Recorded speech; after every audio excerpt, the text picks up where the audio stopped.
প্রকৃতির প্রতিশোধ বাংলাদেশের প্রধানমন্ত্রী শেখ হাসিনা এবং বাংলাদেশের জাতির আব্বা শেখ মুজিবুর রহমানের প্রিয় নাতনি সেই পুতুল সায়মা ওয়াজেদ পুতুলের স্বামী অন্ধকার মোশাররফ হোসেন মিতু লিঙ্গানন্দ করতে এই পরিমণিকে দুবাইতে নিয়ে যাওয়ার পরেই পুতুলের সংসার ভেঙে গিয়েছিল, আর প্রকৃতি প্রতিশোধ নিল এখন পরিমণির সংসার ভেঙে দিয়ে। চলুন মূল গল্পে এবার আমরা প্রবেশ করি। শেখ হাসিনার কন্যা সায়মা ওয়াজেদ পুতুল যথেষ্ট বেকায়দায় আছেন এবং এই মর্মে খবরও প্রকাশ হয়েছে। আসসালামু আলাইকুম প্রিয় দর্শক শ্রোতা, শেখ রেহেনার কন্যা টিউলিপ সিদ্দিক পদত্যাগ করেছেন, এ খবর আপনারা জানেন। নতুন করে আবার শেখ হাসিনার কন্যা সায়মা ওয়াজেদ পুতুল এর সামনে ভয়ঙ্কর বিপদ। এই সায়মা ওয়াজেদ পুতুলকে ওয়ার্ল্ড হেলথ অর্গানাইজেশন বাতিল করতে যাচ্ছে, পদত্যাগ করতে হবে সায়মা ওয়াজেদ পুতুলকেও। গুরুত্বপূর্ণ তথ্য আছে, আশা করি সম্পূর্ণ ভিডিও জুড়েই থাকবেন। চলুন ভিডিওতে বিস্তারিত দেখে আসি। প্রকৃতির প্রতিশোধ বাংলাদেশের প্রধানমন্ত্রী শেখ হাসিনা এবং বাংলাদেশের জাতির আব্বা শেখ মুজিবুর রহমানের প্রিয় নাতনি সেই পুতুল সায়মা ওয়াজেদ পুতুলের স্বামী অন্ধকার মোশাররফ হোসেন মিতু লিঙ্গানন্দ করতে এই পরিমণিকে দুবাইতে নিয়ে যাওয়ার পরেই পুতুলের সংসার ভেঙে গিয়েছিল, আর প্রকৃতি প্রতিশোধ নিল এখন পরিমণির সংসার ভেঙে দিয়ে। চলুন মূল গল্পে এবার আমরা প্রবেশ করি। বিসমিল্লাহির রহমানির রহিম। প্রিয় বন্ধুরা, আমি বনি আমিন। আজ 21 সেপ্টেম্বর 2023। আকাশ মেঘলা, আর এখন বনি আমিনের ঘড়িতে বাজে 4:45। হাওয়ায় তাপমাত্রা মাত্র 20 ডিগ্রি সেলসিয়াস, কিন্তু হাওয়ার কারণে তাপমাত্রাকে আরও অনেক নিচু, আরও অনেক ঠান্ডা মনে হচ্ছে। এক বিচিত্র ওয়েদার। অস্ট্রেলিয়াতে 3টা ডাব্লিউকে কখনো বিশ্বাস করতে হয় না: ওয়েদার, উইমেন অ্যান্ড ওয়ার্কার। তো এই বিষয়ে আমি আগে বলেছি যে 3Ws। তো ওয়েদারকে বিশ্বাস করতে হয় না। দেখুন, কাল পোড়া রোদ ছিল, কাল গ্রীষ্মকালকে হার মানিয়ে সিডনিতে ওয়েদার ছিল প্রায় 36 ডিগ্রি সেলসিয়াস। গা পুড়ে যাচ্ছিল, যেন মরুভূমিতে আমি চলছিলাম তেমনই। আর আজ হঠাৎ আবার শীত শীত লাগছে। আমার শীত শীত লাগে রে বড়, শীত শীত লাগে রে বড়, একা থাকা যায় না, আমার কাছে আগুন আছে, কাছে আয় না। প্রিয় বন্ধুরা, আজ এই ঠান্ডা ঠান্ডা হাওয়াতে কিছু গরম সংবাদ নিয়ে আপনাদের সাথে কথা বলতে বসেছি পুনরায়। বনি আমিনের ভিডিওটা, অর্থাৎ গত পরশুর ভিডিওটা, যে বাসি খাওয়া, অর্থাৎ পরিমণিকে ধারাবাহিকভাবে তার স্বামী, তার স্বামী বাসি খেয়ে আসছিল, ধারাবাহিকভাবে বাসি খাওয়া, এটা একটা তাত্ত্বিক কথা। এই কথাটা বোঝার জন্য আপনাকে অবশ্যই আপনার এখানে কিছু মল থাকতে হবে। সেই পরিমণির সংসার ভেঙেছে, তবে ওরা সবসময় কিন্তু একেবারে উঁচু পাহাড়ের খাড়ির উপরে যেরকম একজন দাঁড়িয়ে থাকা, সেরকমই ওদের বৈবাহিক জীবনটা ছিল। 2.25 বছরকে 2 বছরের বৈবাহিক জীবনটা খাড়ি থেকে একটু ধাক্কা দেওয়ার পরপরই নিখাদ এক গুহায় পড়ে গেছে। এটা সবসময় তেমনই ছিল। সেদিন না বললাম যে প্রতিদিনই কাশাকাশি ভাঙাভাঙি হচ্ছে। সেই পরিমণির সংসারটা পরিমণি নিজেই ইস্তফা দিলেন, আর দিতে বাধ্য হলো কি জন্যে? রাজ, বনি আমিনের ভিডিওটা প্রকাশ হওয়ার পরে, রাজ আমার চট্টগ্রামেরই ছেলে, তো রাজ বনি আমিনের সেই বাসি খাওয়ার ভিডিওটা দেখার পরপরই সে টেলিফোন তুলে পরিমণিকে কিছু খারাপ কথা বলছিল, আর সেই খারাপ কথার প্রেক্ষাপটেই পরিমণি শেষ অবধি সেদিনেই তাকে তালাকনামা পাঠাতে বাধ্য হয়েছে। এটুকু একটু বিশেষ গোপন কথা প্রিয় বন্ধুরা, কারণ আর কাহাতক রাজ যেটুকু নাম পাওয়া সেটুকু নাম পেয়ে গেছে। এই ধারাবাহিকভাবে 2 বছর সে বাসি খেতে খেতে সে কিছুটা হলো নাম করিয়ে নিয়েছে। আদারওয়াইজ রাজকে তো চেনার কথা না, রাজকে তো কেউ চিনত না।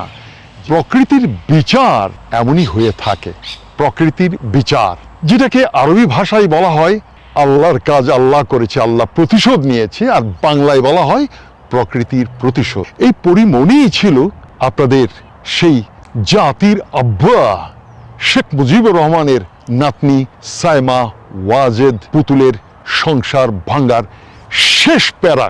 এর আগেও সমস্যা ছিল সেই সাইমা ওয়াজেদ পুতুল, আমি বরং এক কাজ করি, আমি পুতুল বলি, সেই পুতুল শেখ হাসিনার একমাত্র কন্যা এবং জাতির আব্বা শেখ মুজিবুর রহমানের সেই নাতনি সাইমার সংসারে এমনি টান পোড়ন ছিল, কারণ তার স্বামী অন্ধকার মাসরুর হোসেন, খন্দকার মাসরুর হোসেন মিতু। এদের স্বামী স্ত্রীর সবসময় সমস্যা লেগেছিল, যেমন পরিমণি এবং রাজ তেমনই, তবে প্রথম দিকে ছিল না। অন্ধকার মোশাররফ হোসেন তার ছেলেকে যখন বিয়ে করানো হলো তখন কিন্তু বেশ প্রথম দিকে আনুমানিক 10 বছর ওদের সংসারটা ভালোই ছিল। মিতু বেসিক্যালি একজন লোভী, লম্পট, এবং লম্পটের বাংলা কি? চরিত্রহীন না, লম্পটের বাংলা হচ্ছে চরিত্রহীন, এমনই ছিল।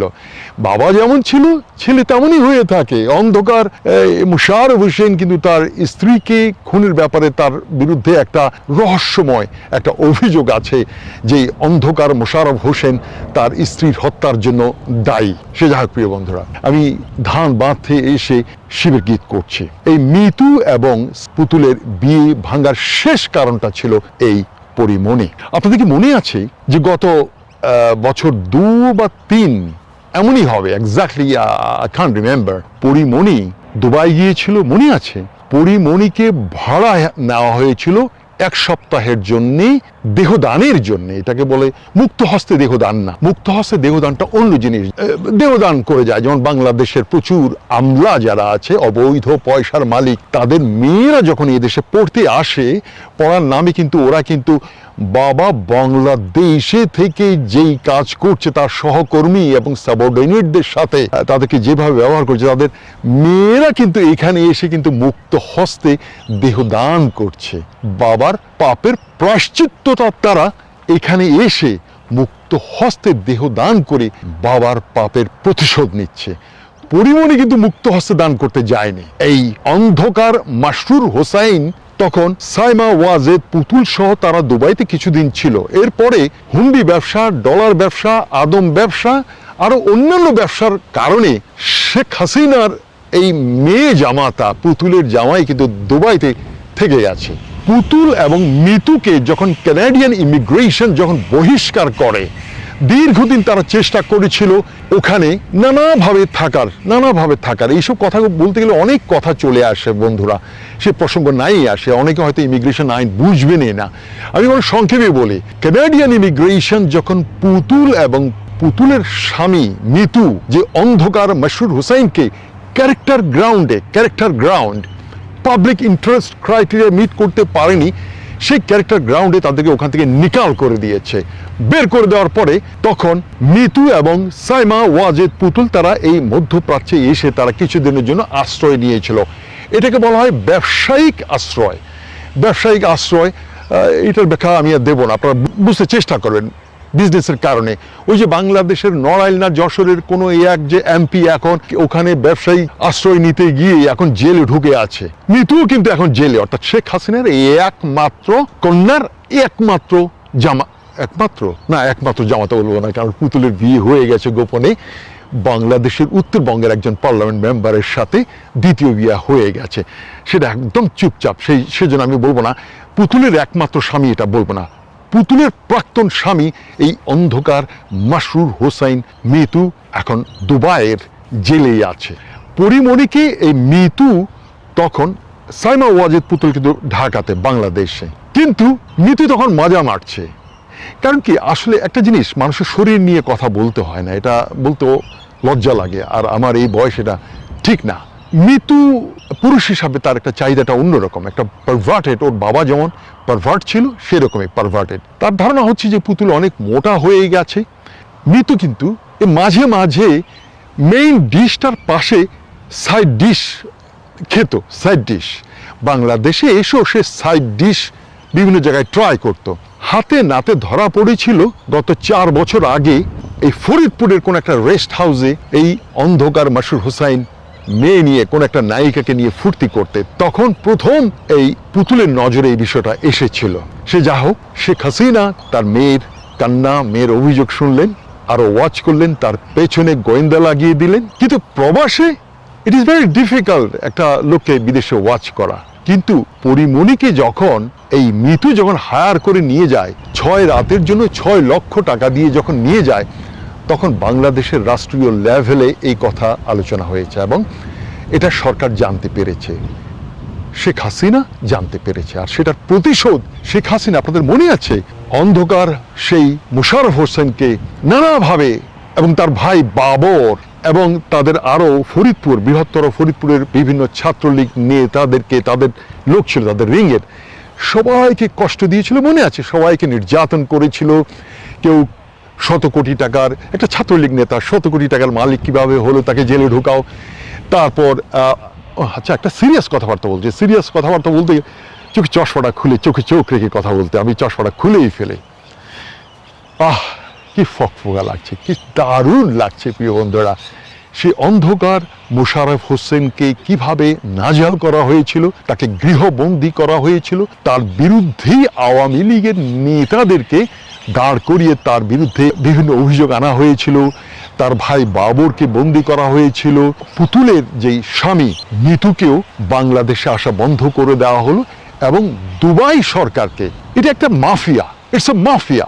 আপনি এই যে government to government, mafia to mafia, এদের একটা কানেকশন আছে। তাকে অন্য একটা ব্যবসা, অবৈধ ব্যবসার জন্য তাকে অপরাধী করে মিতুকে জেলে ঢুকানোর ব্যবস্থা করে দিয়েছিল এই পরিমণি ছিল সাইমা ওয়াজেদ পুতুলের বিয়ে ভাঙ্গার শেষ কারণ। যেই পরিমণি পুতুলের এত সুন্দর সংসার, না সুন্দর সংসার ছিল না কখনোই, যে এই সংসারটা ভাঙলো, আজ পরিমণির এই সংসারটা ভাঙতে বাধ্য হলো।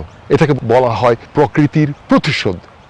পরিমণি কৈশোর কাল থেকে নানা জনের সাথে শুয়ে এবং বিয়ের পর বিয়ে করে করে ক্লান্ত হয়ে গেছে। আমি আর অশ্লীল কোনো শব্দ নেব না।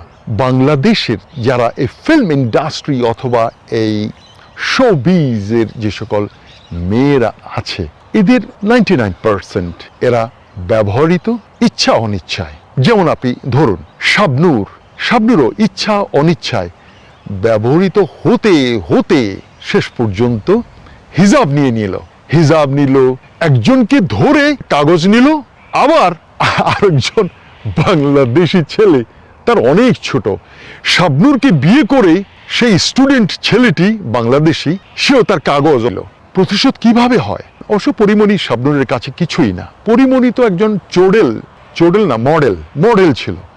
এই মডেল থেকে একটা দুটো সিনেমা করে আর নানা বিষয় সে লাইমলাইটে চলে এসছে।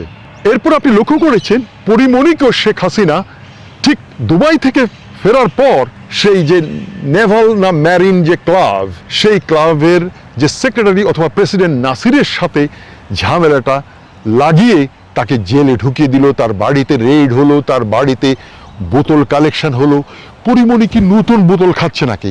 পরিমণি কি নতুন বোতল কালেকশন করছে নাকি? এটা ঘটানো হয়েছে, এটাও নাটক। এটাও ঘটানো হয়েছিল তখনকার পুলিশ প্রধান IGP, inspector general of police Benazir Ahmed, এরা সহ কয়েকজনে বসে এটাকে পরিকল্পিতভাবে পরিমণিকে সেই রাতে ওই ক্লাবে পাঠানো হয়েছিল, যাতে সেখানে একটা নাটক হয় এবং পরিমণিকে যেন অ্যারেস্ট করানো হয়, পরিমণির বিরুদ্ধে যেন একটা সিন ক্রিয়েট করা যায়।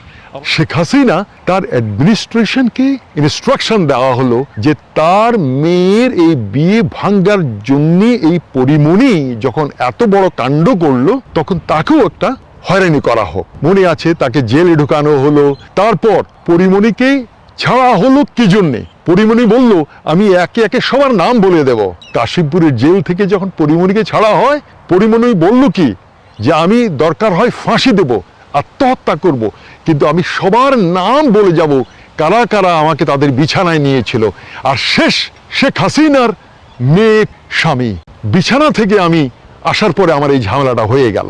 শেখ হাসিনা তখন দেখলো আরে বাবা এ তো কোন ঝামেলা, পরিমণিকে কন্ডিশনাল জামিন দিয়ে থানা থেকে বা জেল থেকে ছাড়া হয়েছে। আপনারা অনেকে হয়তো জানেন না, কারণ ছিল একমাত্র শেখ হাসিনার পারিবারিক ইজ্জত বাঁচানোর জন্যে।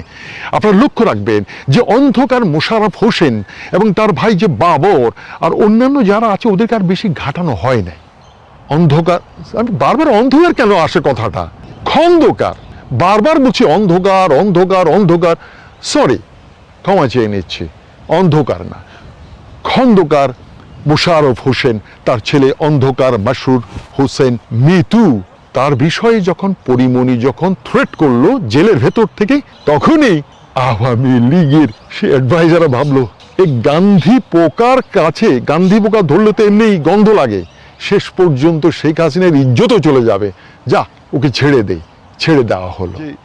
আল্লাহর বিচার আল্লাহই করে, অর্থাৎ প্রকৃতির বিচার প্রকৃতিই করে, আর সেই প্রকৃতি প্রতিশোধ নিয়েছে পরিমণির বিরুদ্ধে।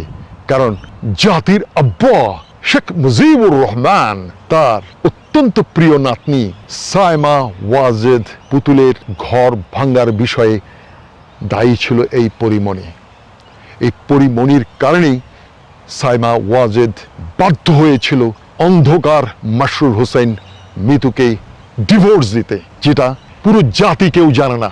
এবং শেখ হাসিনাই তার মাফিয়া কর্তৃক চক্রান্ত করে এই চরিত্রহীন লম্পট মিতুকে দুবাইয়ের জেলে ঢুকিয়ে দিয়েছে। সবকিছুর ভেতরেই ছিল একটি শেষ বেশ্যার কাহিনী পরিমণি।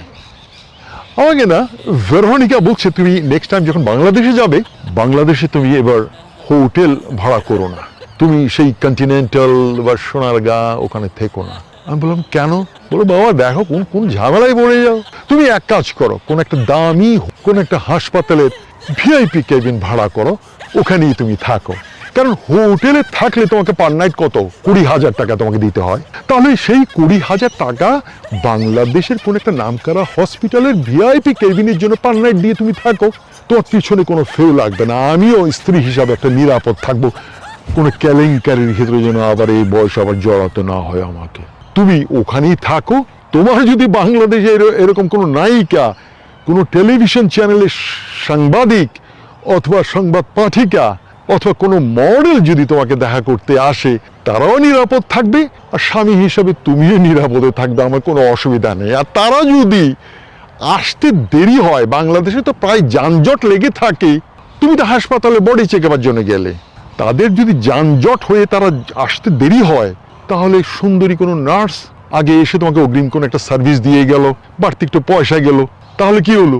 হাসপাতালে তুমি নার্স বোনাস হিসাবে পেয়ে গেলে, আবার তোমার নায়িকারা বা তোমার সংবাদ পাঠিকা অথবা কোনো নারী পুলিশ সে এসে তোমাকে সার্ভিস দিয়ে গেল, তোমার পেছনে কোনো পেপারাজি কোনো সাংবাদিক আর ফেও নেবে না।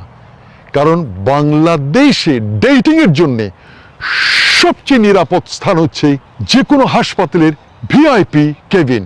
আরো সিকিউরিটি যদি চাও তাহলে কি হবে, ভিভিআইপি, অর্থাৎ ভিভিআইপি কেবিন ভাড়া করবে, মাত্র 20 থেকে 25,000 টাকায় তুমি তোমার গোপনে লিঙ্গানন্দ করে আসবে। আমি প্রিয় বন্ধুরা অনেকক্ষণ কথা বললাম, আজ মনের কথা না, আজ কিছু কথা ছিল জাতির উদ্দেশ্যে, সেই কথাটা আজ আপনাদের কাছে প্রকাশ করলাম। শেখ হাসিনার কন্যা সাইমা ওয়াজেদ পুতুল যথেষ্ট বেকায়দায় আছেন এবং এই মর্মে খবরও প্রকাশ হয়েছে। কালবেলার একটা রিপোর্ট যে বিশ্ব স্বাস্থ্য সংস্থার হয়ে এখনো কি কাজ করে যাচ্ছেন পুতুল, প্রাসঙ্গিক যেহেতু দুর্নীতির অভিযোগ তুলেছে আনুষ্ঠানিকভাবে দুদক, এবং বলেছেন যে তিনি যে আঞ্চলিক পরিচালকের দক্ষিণ পূর্ব এশিয়ার আঞ্চলিক পরিচালক পদে আছেন, এই পদে তার নিয়োগটা দুর্নীতির মাধ্যমে হয়েছে, ক্ষমতার অপব্যবহারের মাধ্যমে হয়েছে। বলা হয়েছে এই পদে নিয়োগ পাওয়ার জন্য পুতুল রাষ্ট্রের অর্থ খরচ করেছেন, ক্ষমতার অপব্যবহার করেছেন। সেই অভিযোগে তার বিরুদ্ধে মামলা হয়েছে এবং এটা নিয়ে তদন্ত চলছে। অন্যদিকে বিশ্বব্যাপী কোনো একটি ব্যক্তি অথবা সংস্থা স্বাক্ষর নিচ্ছে বিভিন্ন জনের, এবং তারা WHO বিশ্ব স্বাস্থ্য সংস্থায় এই মর্মে একটি তারা পিটিশন দেবে যে তাকে যাতে পদ থেকে সরানো হোক। এইরকম অবস্থায় এটা খুবই বিব্রতকর এবং প্রাসঙ্গিক যে পুতুল তার দায়িত্ব পালন স্বাভাবিকভাবে করতে পারছে না। বলা হচ্ছে যে পুতুলকে হু থেকে WHO বিশ্ব স্বাস্থ্য সংস্থা অপসারণের পক্ষে একটি পিটিশন ক্যাম্পেইন চালু করা হয়েছে। গত 13 জানুয়ারি বিশ্বের বৃহত্তম পিটিশন প্ল্যাটফর্ম change.org-তে পিটিশন ক্যাম্পেইনটি চালু করে মুক্ত, গণতান্ত্রিক এবং সমৃদ্ধ বাংলাদেশের জন্য কাজ করা মানবাধিকার কর্মীদের প্ল্যাটফর্ম অ্যাক্ট নাও বাংলাদেশ। পিটিশনের লিঙ্ক শেয়ার করে প্ল্যাটফর্মটি ফেসবুকে লিখেছে, দয়া করে স্বাক্ষর করুন এবং শেয়ার করুন। মানবাধিকার লঙ্ঘন, দুর্নীতির অভিযোগে অভিযুক্ত শাসন ব্যবস্থার অধীনে নীতিমালা সমর্থন দেওয়ার কারণে সাইমা ওয়াজেদ পুতুলকে হু থেকে অপসারণের দাবিতে আমাদের সঙ্গে যোগ দিন। বিশ্ব স্বাস্থ্য সংস্থা নেতৃত্বে সততা এবং নিরপেক্ষতা বজায় রাখার জন্য আমাদের আবেদনে স্বাক্ষর করুন। এমন পরিস্থিতিতে অনেকে প্রশ্ন তুলেছেন যে সাইমা ওয়াজেদ পুতুল কি এখনো বিশ্ব স্বাস্থ্য সংস্থার হয়ে কাজ করছেন, নাকি মা শেখ হাসিনার মতো আত্মগোপনে চলে গেছেন? এমন প্রশ্নের উত্তর মিলল বিশ্ব স্বাস্থ্য সংস্থার এক সংবাদ বিজ্ঞপ্তিতে। সেখানে বলা হচ্ছে পুতুল এখনো শপথের দায়িত্ব পালন করছেন এবং বিভিন্ন অনুষ্ঠানে সংস্থার প্রতিনিধি হয়ে অংশও নিচ্ছেন। মঙ্গলবার সংবাদ বিজ্ঞপ্তিতে অর্থাৎ 28 জানুয়ারি বলা হচ্ছে, বিশ্ব স্বাস্থ্য সংস্থার আজ থাইল্যান্ডের মাহিদোল বিশ্ববিদ্যালয়ের সিরিরাজ হাসপাতালের সঙ্গে একটি সমঝোতা স্মারক সই হয়েছে। থাইল্যান্ডের একটি হাসপাতালের সঙ্গে, যাতে দক্ষিণ পূর্ব এশিয়া অঞ্চলে ট্রমা, আঘাত, পতন প্রতিরোধ এবং এর ফলে সৃষ্ট ক্রমবর্ধমান স্বাস্থ্য, সামাজিক ও অর্থনৈতিক চ্যালেঞ্জ মোকাবেলায় হু এর সহযোগিতা জোরদার করা যায়। এই অনুষ্ঠানে অন্যান্য অতিথির সঙ্গে সংস্থার প্রতিনিধি হিসেবে পুতুল উপস্থিত ছিলেন। এক ছবিতে সমঝোতা স্মারক হাতে তাকে হাস্যোজ্জ্বল দেখা গেছে। অপরদিকে মাহিদোল বিশ্ববিদ্যালয়ের শিবিরাজ হাসপাতালের মেডিসিন অনুষদের ডিন অধ্যাপক আপিচাপ তাকেও উপস্থিত থাকতে দেখা যায়। এই স্মারক সই নিয়েও বক্তব্য দিয়েছেন পুতুল। তিনি বলেন, বিশ্বব্যাপী আঘাতের প্রভাব অপরিসীম, এর ফলে নানান কি কি ক্ষতি হয় সেই নিয়ে কথা বলেছেন। তার মানে একদিকে দুদক সরকার আপত্তি তুলেছে তার এই পদে বহাল থাকা নিয়ে, তার বিরুদ্ধে ক্যাম্পেইন চলছে বিশ্বব্যাপী। অন্যদিকে আঞ্চলিক পরিচালক হিসেবে পুতুল তার কার্যক্রম চালিয়ে যাচ্ছে। দর্শক ভালো থাকবেন, আল্লাহ হাফেজ। দর্শক শ্রোতা, শেখ পরিবারের আর মান ইজ্জত কিছুই থাকলো না। দল ছিল একটা আওয়ামী লীগ, যে দলটি অনেক পুরাতন দল। শেখ মুজিবুর রহমান প্রতিষ্ঠিত করেছিল এই আওয়ামী লীগ নাকি অন্য কেউ, সে সম্পর্কে আমরা ভালোই জানি। তবে দলটি পুরাতন, এতে কোনো সন্দেহ নাই। শেখ মুজিবুর রহমান বাকশাল গঠন করে স্বৈরতন্ত্র প্রতিষ্ঠা করেছিল। তার মেয়ে শেখ হাসিনাও একই পথে হেঁটে দেশ থেকে বিতাড়িত হয়েছে। যদি সেনাপ্রধান দেশ থেকে যাওয়ার অনুমতি না দিতেন, তাহলে শেখ মুজিবুর রহমানের মতোই পরিণতি হতো শেখ হাসিনার। গণপিটুনিতে মারা যেতেন, এটি বাস্তব, কারণ শেখ হাসিনা নিজ মুখে এটা বলেছে। দর্শক শ্রোতা, এই বিষয়ে আপনার মতামত থাকলে লিখবেন। আজকে এই পর্যন্তই, আল্লাহ হাফেজ।